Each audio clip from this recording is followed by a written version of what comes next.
Oi, gente, tudo bem? Hoje o assunto é China. A China que vem dando exemplos aí ao mundo de como realizar um crescimento econômico sustentável há décadas, como reduzir a pobreza melhorando a distribuição de renda.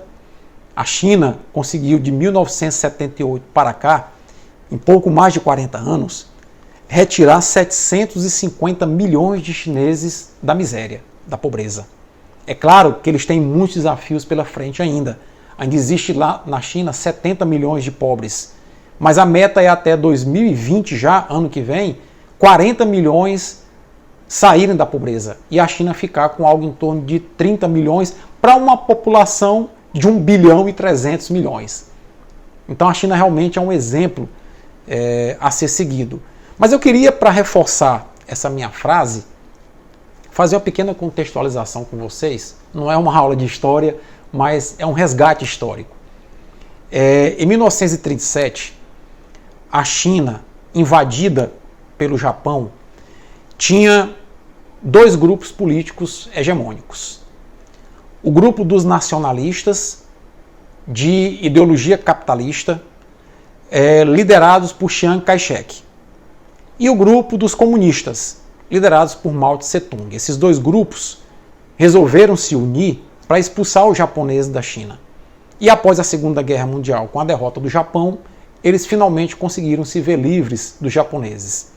Começou então uma briga pelo poder e Mao Tse-tung saiu vitorioso, expulsando os nacionalistas capitalistas da China. Eles foram se refugiar na ilha de Formosa, que é a atual Taiwan, e Mao Tse-tung começou então a implementação do comunismo na China, se aproximando inclusive da Rússia.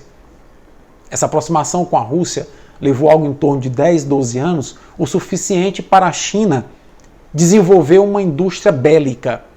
E o governo de Mao Tse-tung, que foi até 1976, tinha como vertente dois pilares, a indústria bélica e a agricultura. Esse modelo levou muita miséria, muita pobreza ao povo chinês. Mas com a morte de Mao Tse-tung em 1978, com a ascensão ao poder do Deng Xiaoping, o Deng Xiaoping deu uma virada na China.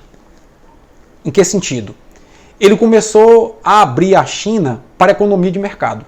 Ele criou 4 zonas, chamadas zonas de economia especial, em 4 locais litorâneos, em 4 cidades litorâneas da China, onde podiam ser feitos portos para importação e exportação, e nessas cidades multinacionais poderiam se instalar.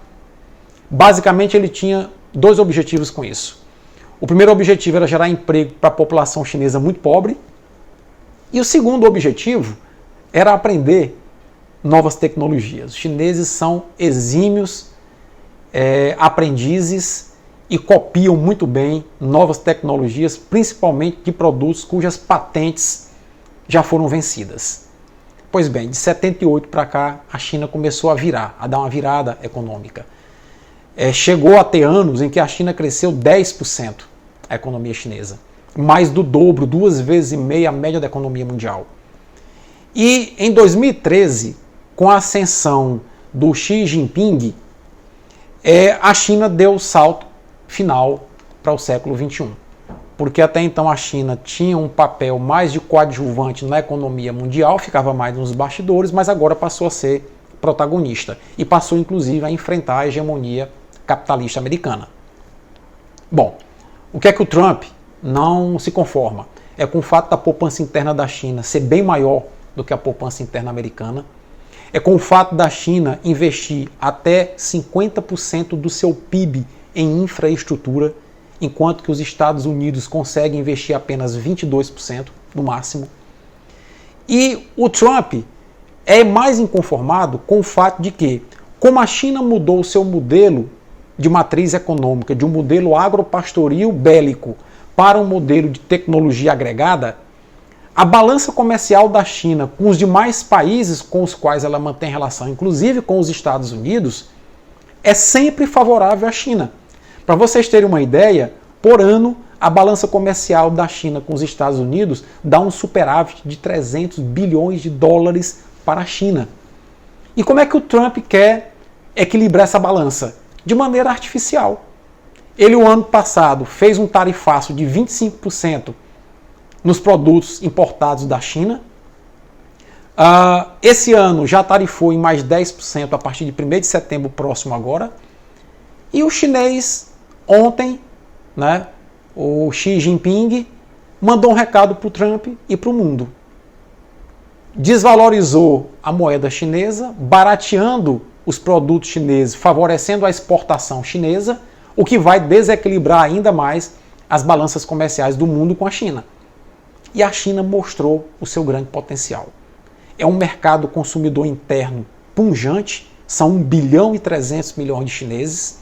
Para vocês terem uma ideia, uma empresa chamada Huawei, que fabrica celulares que concorre com o iPhone, só dentro da China no ano passado, vendeu o equivalente a 16% mais que a Apple no mundo inteiro.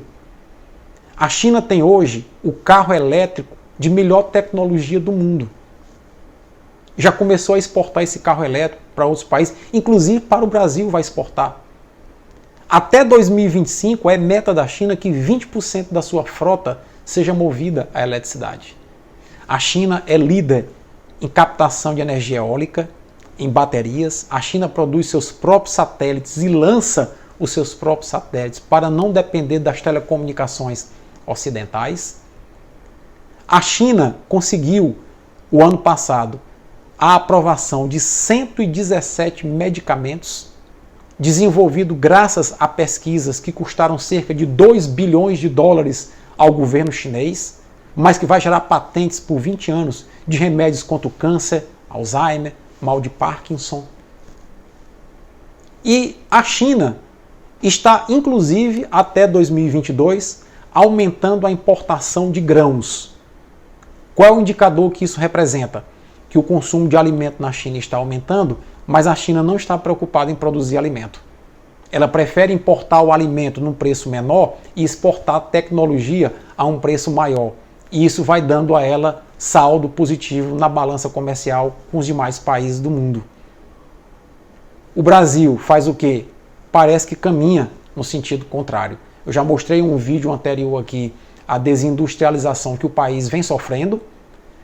O país faz importar, autorizar a importação de agrotóxicos, mais de 200 agrotóxicos, dos quais 16 banidos no resto do mundo, priorizando uma agropecuária e uma agricultura de monocultura, que basicamente vive de commodities, que é armazenar os seus grãos em silos, esperando o melhor momento da bolsa para comercializá-los, gerando pouca distribuição de riqueza na população.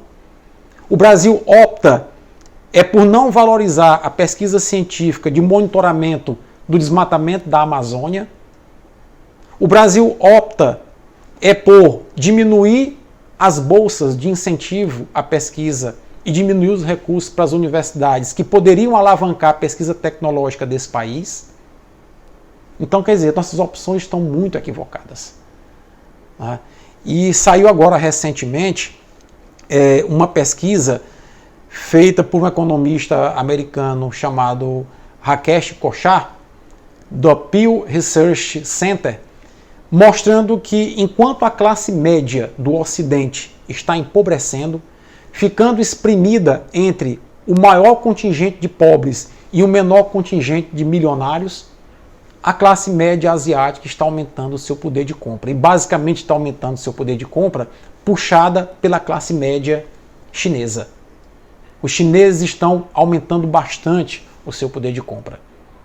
Estão viajando, estão consumindo, enquanto que o Ocidente, a classe média está ficando cada vez mais pobre, aumentando o desemprego. Então, essas são as reflexões que eu queria fazer nesse vídeo a respeito do exemplo chinês, que eu penso ser um exemplo que poderia ser analisado mais a fundo pelos nossos economistas, mas num Brasil atual, em que as análises superficiais e tensionadas por essas análises superficiais faz com que tudo seja levado a ferro e a fogo. Se um governo começar a tentar se aproximar da China para transferência de tecnologia, ampliação das relações comerciais, é capaz de ter algum grupo aí que vai dizer nas redes sociais que o Brasil está querendo tornar-se um país comunista. Então, essas são as reflexões que eu queria fazer nesse vídeo de hoje e que eu espero sinceramente que a gente seja capaz de passar por esse momento de análises superficiais, de reducionismo dos problemas que a gente enfrenta e que nós possamos brevemente, nas próximas eleições, já começar a dar uma cara nova a esse país, com gente mais afeita ao diálogo, mais afeita ao estudo, que apoie mais a ciência, a pesquisa e a tecnologia para esse país. O mundo inteiro está consumindo tecnologia e o Brasil está deixando essa oportunidade passar. Nós poderíamos estar valorizando a agricultura familiar com a produção de produtos orgânicos para a exportação. O mundo inteiro consome mais produtos orgânicos que agregam mais valor, distribuem mais renda na pequena agricultura e na pequena pecuária. Nós poderíamos estar incentivando nossas universidades e nosso instituto de pesquisa para desenvolver tecnologias. Nós poderíamos estar, ao invés de desmatar a Amazônia, explorar o seu patrimônio genético para incentivar a produção de medicamentos, vacinas e cosméticos para exportar para o mundo. E nós estamos nesse caminho tosco criado atualmente. Espero sinceramente que essa reflexão nos ajude a abrir um pouco mais a cabeça para o momento que nós vivemos. Forte abraço a todos e até a próxima.